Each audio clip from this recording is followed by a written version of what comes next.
श्री गणेशाय नमः। गणेश चतुर्थी की आप सभी को हार्दिक शुभकामनाएं। आइए भक्तजनों, सुनते हैं गणेश चतुर्थी की 4 पौराणिक एवं प्रचलित कथाएं। श्री गणेशाय नमः। संकष्टी चतुर्थी व्रत करने से घर परिवार में आ रही विपदा दूर होती है। कई दिनों से रुके हुए मांगलिक कार्य संपन्न होते हैं तथा भगवान श्री गणेश जी की असीम कृपा प्राप्त होती है और सुखों की प्राप्ति होती है। माह की किसी भी चतुर्थी के दिन भगवान श्री गणेश की पूजा के दौरान संकष्टी गणेश चतुर्थी व्रत की कथा को पढ़ना एवं सुनना आवश्यक होता है।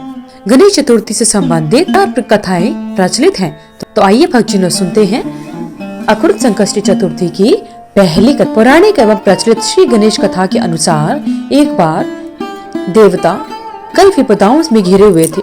तब वह मदद मांगने के लिए भगवान शिव के पास आए।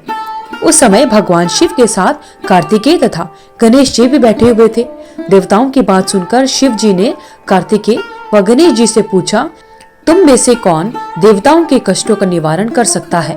तब कार्तिकेय व भगवान श्री गणेश जी ने दोनों ने ही स्वयं को इस कार्य के लिए सक्षम बताया।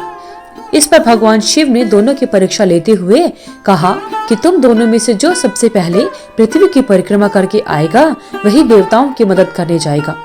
भगवान शिव के मुख से यह वचन सुनते ही कार्तिकेय जी अपने वाहन मोर पर बैठकर पृथ्वी की परिक्रमा करने के लिए निकल गए। परंतु श्री गणेश जी सोच में पड़ गए कि वह चूहे के ऊपर चढ़कर सारी पृथ्वी की परिक्रमा करेंगे तो इस कार्य में बहुत समय लग जाएगा। तभी उन्हें एक उपाय सूझा। गणेश अपने स्थान से उठे और अपने माता पिता के साथ परिक्रमा कर अपने स्थान पर वापस बैठ गए। परिक्रमा करके लौटने पर कार्तिकेय जी स्वयं का विजेता बताने लगे। तब भगवान शिव ने श्री गणेश जी से पृथ्वी की परिक्रमा न करने का कारण पूछा। तब श्री गणेश जी ने कहा कि माता पिता के चरणों में ही समस्त लोक होता है। यह सुनकर भगवान शिव ने गणेश जी को देवताओं के संकट दूर करने की आज्ञा दी। इस प्रकार भगवान शिव ने गणेश जी को आशीर्वाद दिया कि चतुर्थी के दिन जो तुम्हारा पूजन करेगा और रात्रि में चंद्रमा को अर्घ्य देगा, उसके तीनों पाप यानी दैहिक ताप तथा भौतिक पाप दूर हो जाएंगे। इस व्रत को करने से व्रत करने वाले के सभी तरह के दुख दूर हो जाएंगे और उसे जीवन के भौतिक सुखों की प्राप्ति होगी। चारों तरफ से मनुष्य की सुख समृद्धि बढ़ेगी। पुत्र पौत्र धन ऐश्वर्य की कमी नहीं रहेगी। बोलिए श्री गणेश जी की जय।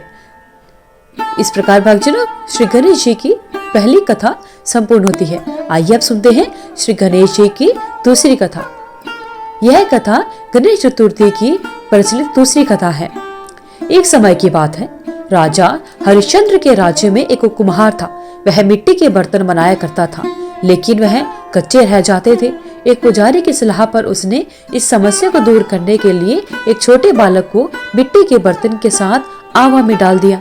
उस दिन संकष्टी चतुर्थी का दिन था। उस बच्चे की माँ अपने बेटे के लिए परेशान थी। उसने गणेश जी से बेटे की कुशलता की प्रार्थना की। दूसरे दिन जब कुम्हार ने सुबह उठकर देखा तो आवा में उसके बर्तन तो पक गए थे, लेकिन बच्चे का बाल भी बांका नहीं हुआ था, यानी बच्चा बिल्कुल ठीक ठाक था।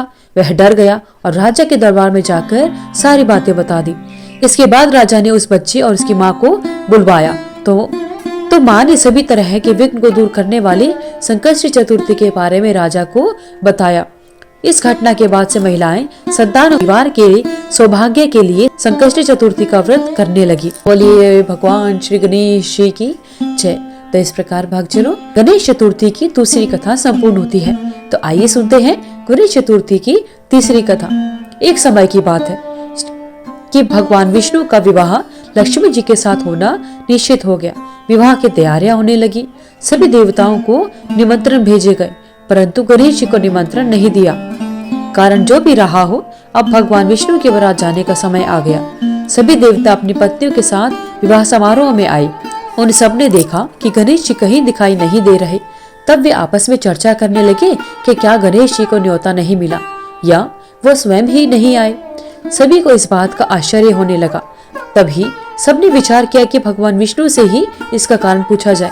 विष्णु भगवान से पूछने पर उन्होंने कहा कि हमने गणेश जी के पिता भगवान भोलेनाथ को न्योता भेजा है। यदि गणेश जी अपने पिता के साथ आना चाहते हैं तो आ जाते। अलग से न्योता देने की कोई आवश्यकता नहीं थी। दूसरी बात यह है कि उनको 1.25 मन मूंग, सवा मन चावल, सवा मन घी और सवा मन लड्डू का भोजन दिन भर में चाहिए। यदि गणेश जी नहीं आएंगे तो कोई बात नहीं, और वैसे भी दूसरे के घर जाकर इतना सारा खाना पीना अच्छा भी नहीं लगता। इतनी बातें हो ही रही थी कि किसी एक ने सुझाव दिया कि यदि गणेश जी आ भी जाएं तो उनको द्वारपाल बनाकर बैठा देंगे कि आप घर की रखवाली करना। आप तो चूहे पर बैठकर धीरे धीरे चलोगे तो बारात से बहुत पीछे रह जाओगे। यह सुझाव भी सबको पसंद आ गया, तो भगवान विष्णु ने भी अपनी सहमति दे दी। होना क्या था, इतने में गणेश जी वहां पर आ गए और उन्हें समझा बुझाकर घर की रखवाली करने के लिए बैठा दिया। बारात चल दी।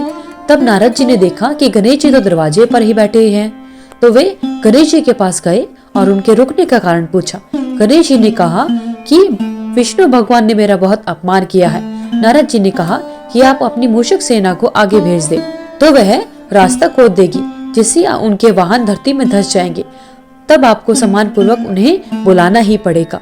अब तो गणेश जी ने अपनी मूषक सेना जल्दी से आगे भेज दी और सेना ने जमीन पोली कर दी।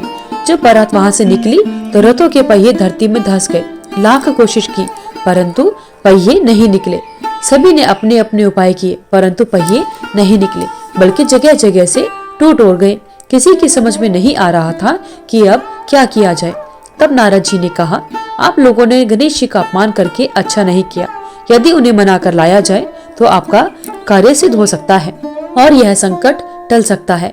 शंकर भगवान ने अपने दूत नंदी को भेजा और वे गणेश जी को लेकर आए। गणेश जी का आदर सम्मान के साथ पूजन किया गया। तब कहीं जाकर रथ के पहिए निकले। अब रथ के पहिए तो निकल गए परंतु वे टूट फूट गए, तो उन्हें सुधारे कौन। पास के खेत में एक खाती काम कर रहा था, उसे बुलाया गया। खाती अपना कार्य करने के पहले श्री गणेशाय नमः कहकर गणेश जी की वंदना मन ही मन करने लगा। देखते ही देखते खाती ने सभी पहियों को ठीक कर दिया। तब खाती कहने लगा कि हे देवताओं, आपने सर्वप्रथम गणेश जी को नहीं मनाया होगा और ना ही उनका पूजन किया होगा, इसलिए तो आपके साथ यह संकट आया है। हम तो मूर्ख अज्ञानी हैं, फिर भी पहले गणेश जी को पूजते हैं, उनका ध्यान करते हैं। आप लोग तो देवता गण हैं, फिर भी आप गणेश जी को कैसे भूल गए। अब आप लोग भगवान श्री गणेश जी की जय बोलकर जाएं तो आपके सब काम बन जाएंगे और कोई भी संकट नहीं आएगा। ऐसा कहते हुए बारात वहां से चल दी और विष्णु भगवान का विवाह लक्ष्मी जी के साथ संपन्न करा के सभी सकुशल अपने घर को लौट आए। बोलिए भगवान श्री गणेश जी की जय। हे गणेश जी महाराज ने विष्णु को जैसो कारज सारियो ऐसो कार्य सबको सिद्ध कर जो। बोलो गजानन भगवान की जय। तो इस प्रकार भक्तजनों, अगर आपको इस वीडियो में दी हुई जानकारी अच्छी लगी तो वीडियो को लाइक करें, शेयर करें, चैनल को सब्सक्राइब करके बेल आइकन को जरूर प्रेस करें ताकि आगे आने वाली वीडियोस की सभी नोटिफिकेशन आप तक समय से पहुंचती रहे।